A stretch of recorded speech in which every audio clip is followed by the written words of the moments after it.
Have you ever wondered what it would be like to step into a city lost to time? Yeah. Not just to plunder its treasures, Right. but to feel the weight of its silence, to trace the echoes of its forgotten stories. Oh, absolutely. You know? Just the other night, my group was playing and my character stumbled into this hidden valley, shrouded in mist, and there, it was a city seemingly untouched for centuries. Wow. The weirdest part, it wasn't the crumbling architecture or the overgrown vines that got to me, it was the quiet. Like the whole place was holding its breath, Yeah. waiting for something to happen. It's that kind of atmosphere that makes the idea of a lost city so compelling, isn't it? Yeah. That blend of adventure and mystery. Right. The promise of uncovering something truly extraordinary. Absolutely. And speaking of extraordinary, we got a fantastic resource to dive into today. Right. Discover the Secrets of the Lost City. Oh. A one-shot adventure detailed in a recent article from LitRPG Reads. It's a really well-structured adventure designed for 4 to 6 players, ideally around levels 5 to 8. Gotcha. The cool thing is it caters to different play styles. Oh. Whether your group loves tactical combat, Right. solving intricate puzzles, or Right, yeah. getting really into role-playing, this one-shot has something for everyone. I'm seeing a classic 3-act structure here, which is always a solid foundation for a compelling story. Yeah. We've got the arrival and exploration setting the stage and introducing the mysteries, then delving into the heart of the city where the stakes get higher and the danger ramps up. Yeah. And finally, the climactic escape or confrontation where the player's choices truly determine the fate of the city and themselves. Exactly. Very cool. And it all starts with a killer hook. Okay.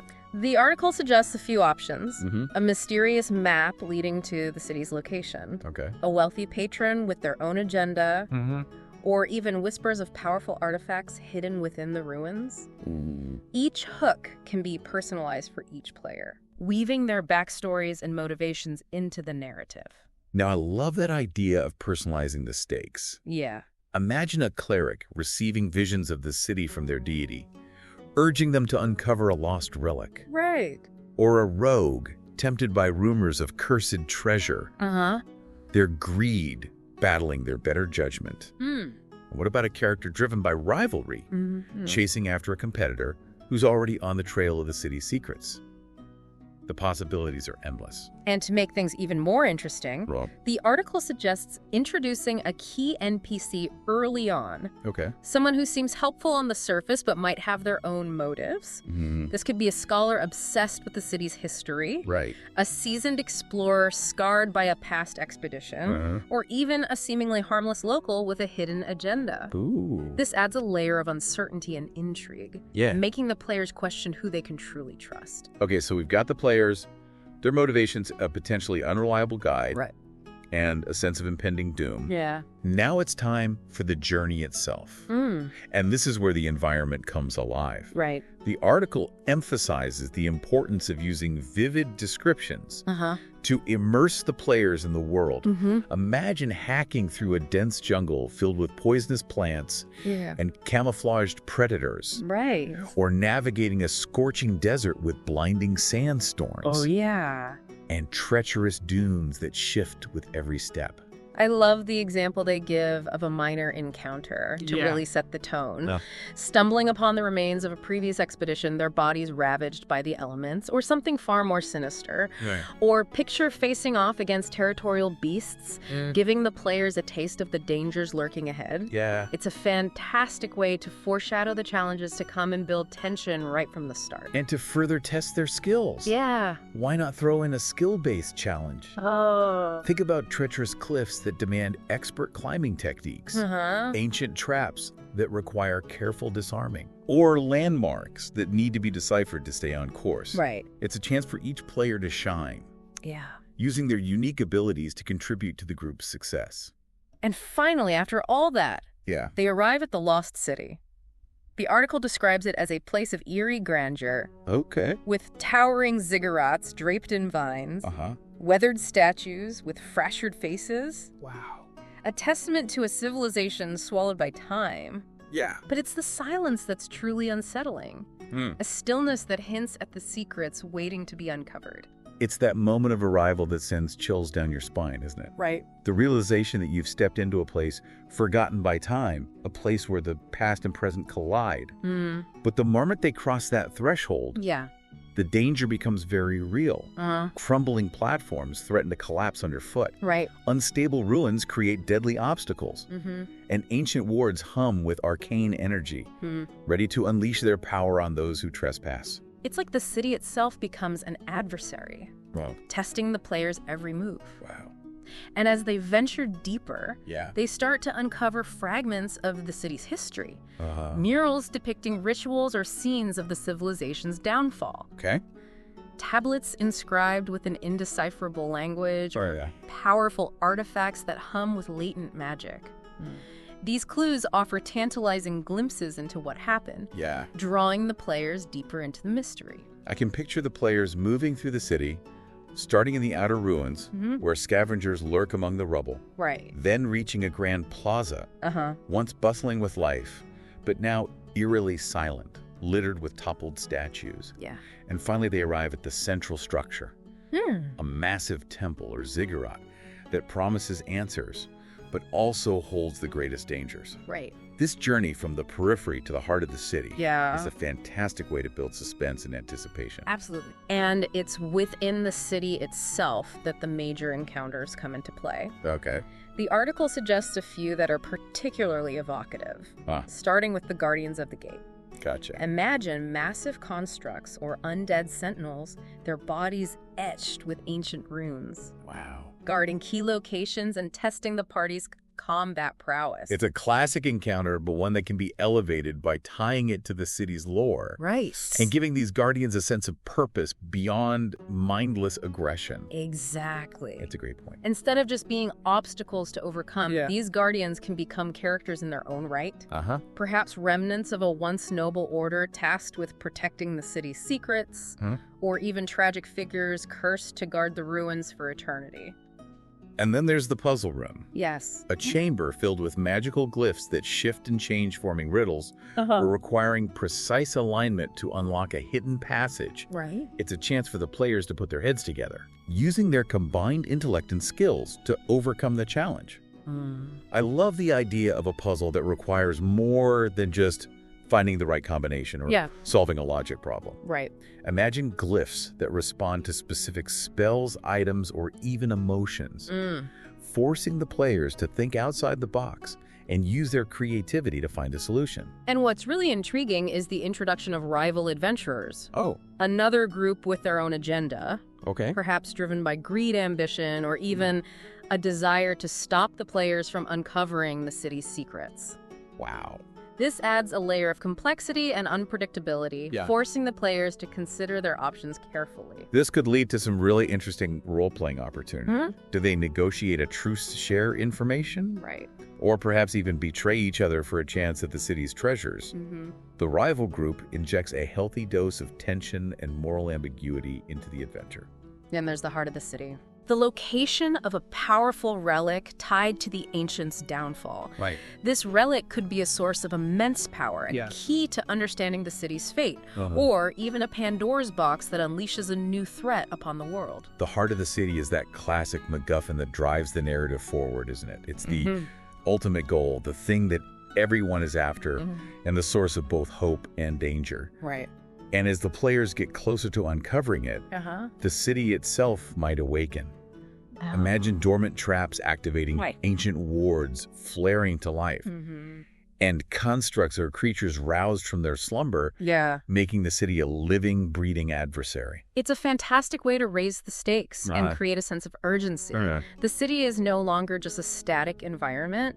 It's reacting to the player's presence, becoming more dangerous and unpredictable as they delve deeper into its mysteries. It's like the city itself is becoming aware a slumbering giant, roused by the player's intrusion. But amidst the chaos and danger, the article encourages us, as storytellers, to create moments of calm, spaces where the players can catch their breath and truly absorb the atmosphere of this lost civilization. Those moments of quiet contemplation can be so powerful.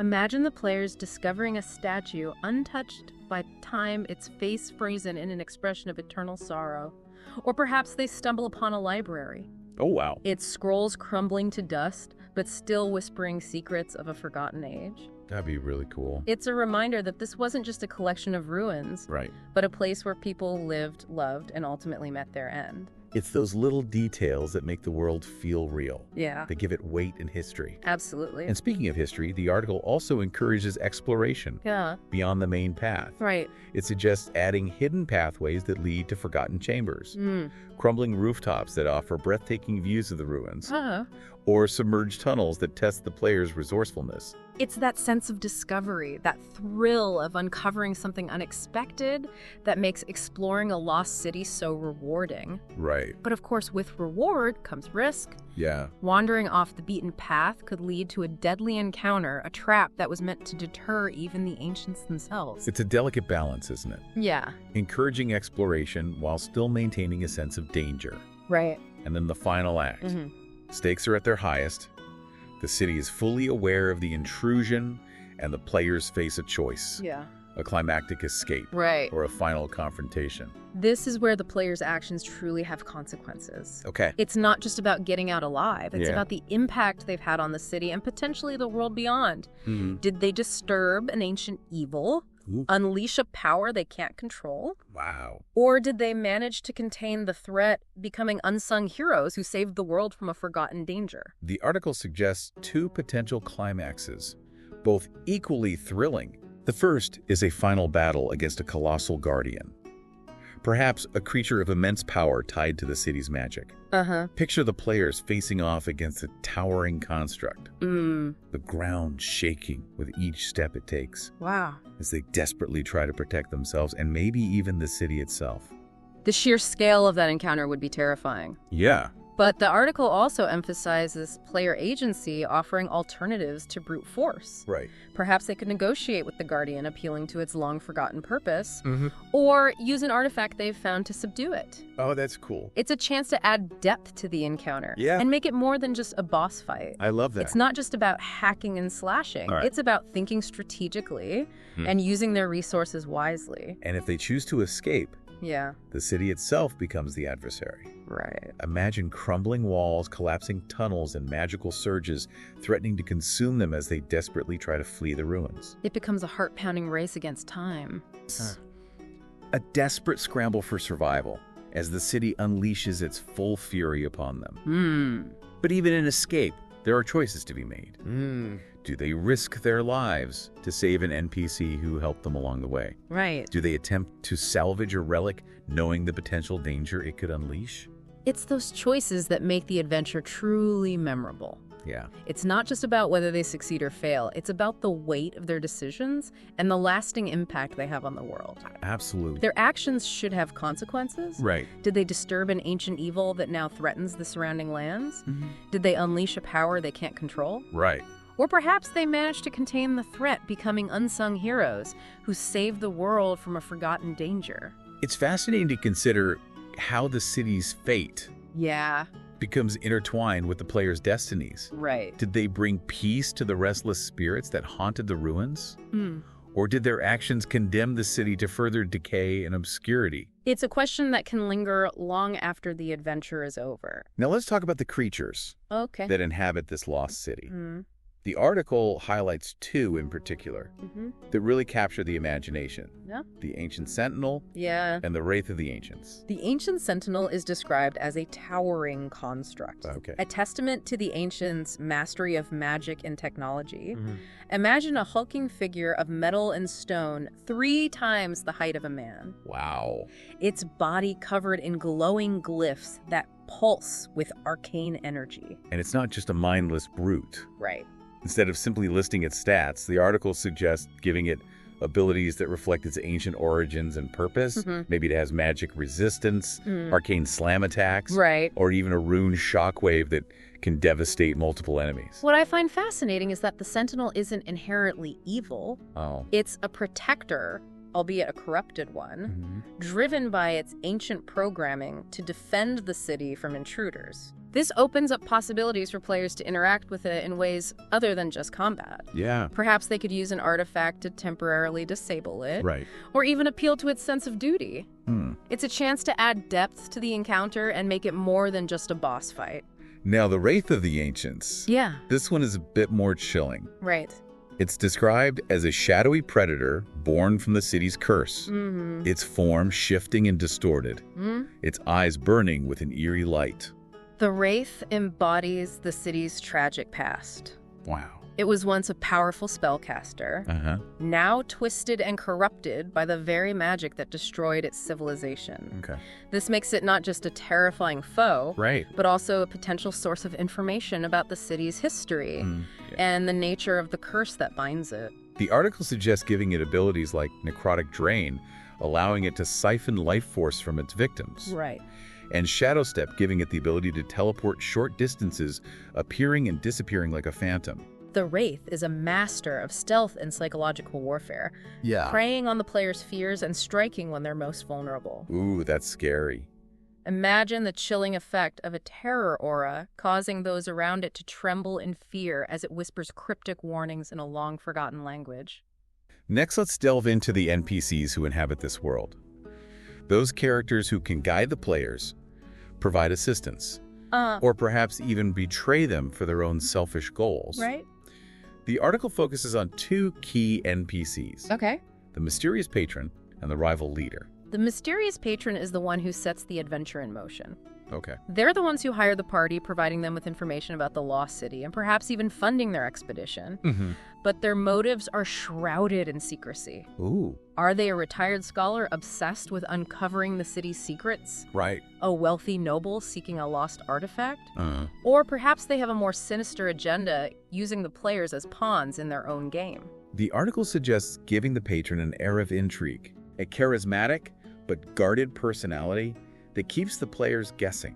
Yeah. They offer rewards and promises, but are careful not to reveal too much about themselves or their true intentions. Right. It's like they're always holding something back, which just adds to the mystery. It's a delicate balance. Right. The patron needs to be persuasive enough to convince the players to embark on this dangerous mission, but also mysterious enough to keep them on edge, wondering if they can truly trust them. And then we have the rival leader, the head of another adventuring group, someone who shares the players' goals and sees them as competition, or perhaps even enemies.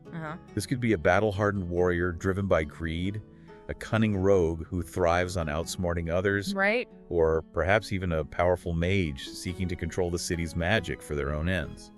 The rival leader adds a layer of conflict and tension to the adventure. They could be a constant thorn in the player's side, trying to sabotage their efforts, steal their discoveries, or perhaps even manipulate them into doing their dirty work. The article suggests playing the rival leader with a sharp tongue and a cunning mind, someone who is always one step ahead, Right. weighing their options and deciding whether the players are more useful as allies or obstacles. And just like the mysterious patron, Yeah. the rival leader could have secrets that add depth and intrigue to the story. Right. Perhaps they're working for a hidden master, or maybe they have a personal connection to the city that drives their actions. To add even more flavor to the world, Yeah. the article provides a random NPC table, which is a fantastic way to populate the city with interesting and memorable characters. Right. Imagine encountering an overly chatty historian who knows everything about the ancients, but can't seem to get their facts straight. Or a conflicted mercenary torn between loyalty to the rival leader and their own sense of morality. I love the idea of a cryptic visionary who speaks in riddles and offers cryptic clues that could help the players or lead them further astray. Right. And of course, there's the greedy guide who pretends to know more than they do, but is always looking for a quick payday. These random NPCs can add so much to the adventure. Absolutely. They can become valuable allies, temporary companions, or even thorns in the player's sides, depending on how the interactions play out. Right. It's all about creating those memorable moments that make the world feel alive. Speaking of memorable moments, the article provides some fantastic ideas for random encounters that can spice up the adventure and keep the players on their toes. Okay. For example, the collapsing bridge. Ooh, that sounds intense. Imagine the players crossing a rickety bridge over a chasm, only to have it start to crumble beneath their feet. Yeah. They'll need to use all their skills and quick thinking to avoid plunging to their deaths. And then there's the Curse's Echo. Right. A much more atmospheric encounter, playing on the player's senses and creating a sense of unease. Yeah. Imagine the players exploring a desolate section of the city. When they start to hear whispers, fragmented words of anguish and despair carried on the wind. This encounter is all about setting the mood and building tension. Right. The article suggests using subtle details like disembodied voices, shifting shadows, and the feeling of being watched to create an atmosphere of dread. The players could investigate the source of these echoes, perhaps uncovering clues about the city's history. Right. Or the nature of the curse that afflicts it. But disturbing the echoes too much could have unintended consequences. Yeah. Perhaps summoning a wraith of the ancients, or triggering a magical backlash. And finally, we have the Forgotten Ward. Okay. Imagine the players stumbling upon a section of the city that seems untouched by time. Wow. A place where everything is perfectly preserved, as if frozen in a moment from the past. But of course, appearances can be deceiving. Right. The Forgotten Ward is protected by ancient magic, and any intrusion could trigger its defenses. Yeah. Imagine glyphs that unleash spells, environmental hazards, like anti-magic zones, or even combat encounters with constructs, or shadowy elemental manifestations. The players will need to use their wits and skills to navigate the ward safely.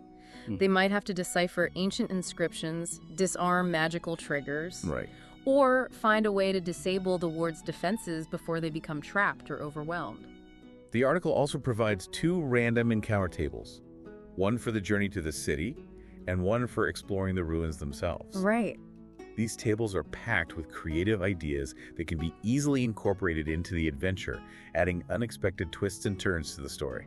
I love how these random encounters enhance the exploration aspect of the game. Yeah. They could lead to discoveries, challenges, or even comedic moments that break up the tension and make the world feel more dynamic and alive. From sudden storms that force the players to seek shelter to encounters with strange glowing plants or the ghostly apparitions of the ancients, Right. these random encounters ensure that every step the players take in this lost city is filled with potential for wonder and danger.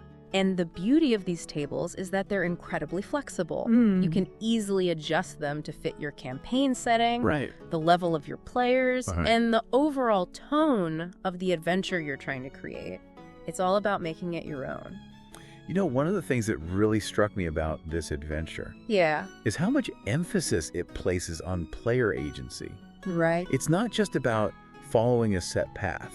It's about giving the players meaningful choices that shape the story. Absolutely. From the moment they choose their hook and set foot in the city, their decisions have consequences. Whether they negotiate with a rival group, try to reason with a guardian, or even decide what to do with a powerful relic, Right. their actions ripple outward, impacting the fate of the city and perhaps even the world beyond. And that brings us to the resolution Yeah. of the adventure. Right. The article stresses that regardless of whether the players fight their way out, negotiate a peaceful solution, or flee for their lives, the ending should be both satisfying And thought-provoking. There's a real opportunity here for the Dungeon Master to tie the resolution back to the player's earlier choices. Oh. Did they awaken a dormant evil by disturbing an ancient artifact? Right.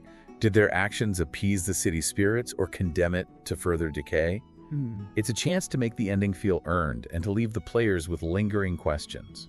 I love the idea that the players might walk away with more questions than answers. Yeah. What truly happened to the civilization that built this city? Right. What other secrets lie hidden within its ruins? And what fate awaits those who dare to return? It's that sense of mystery that keeps us coming back to these kinds of stories. It's like closing the final page of a captivating novel. Yeah. But the story continues to echo in your mind. And I think it's important, as the article suggests, to give the players time to reflect on their experiences. Absolutely. Did they achieve their goals? Right. What sacrifices did they make along the way? How did their relationships with each other and the NPCs change? Those moments of reflection can be incredibly powerful, Yeah. allowing the players to connect with their characters on a deeper level and truly appreciate the emotional impact of the adventure. Of course, there's the loot to consider as well. Oh, yeah. The article suggests rewarding the players with treasures that are unique and memorable items that tie back to the city's history and culture. Perhaps they find artifacts imbued with the city's magic, weapons forged by ancient artisans, or even scrolls containing lost knowledge. Wow. But the true reward, I think, goes beyond material possessions. Right. The players have gained experience knowledge and perhaps even a newfound appreciation for the power of ancient civilizations and the dangers of tampering with forces they don't fully understand. It's a reminder that the greatest treasures aren't always gold and jewels. Yeah. But the lessons we learn and the stories we carry with us. Speaking of stories, before we wrap up, I have to give a shout out to LitRPG Reads and Paul Bello for consistently providing such amazing resources for tabletop gamers. This article is a perfect example of the quality content they offer. It's well-written, informative, and incredibly inspiring. If you're looking for fresh ideas for your next RPG session, I highly recommend checking out their website. They've got something for everyone, whether you're a seasoned dungeon master or just starting out. And to our listeners, we leave you with a final thought-provoking question. Okay. If you could explore a lost city, what one thing would you hope to find? Share your answers in the comments below. Yes. We can't wait to hear your thoughts.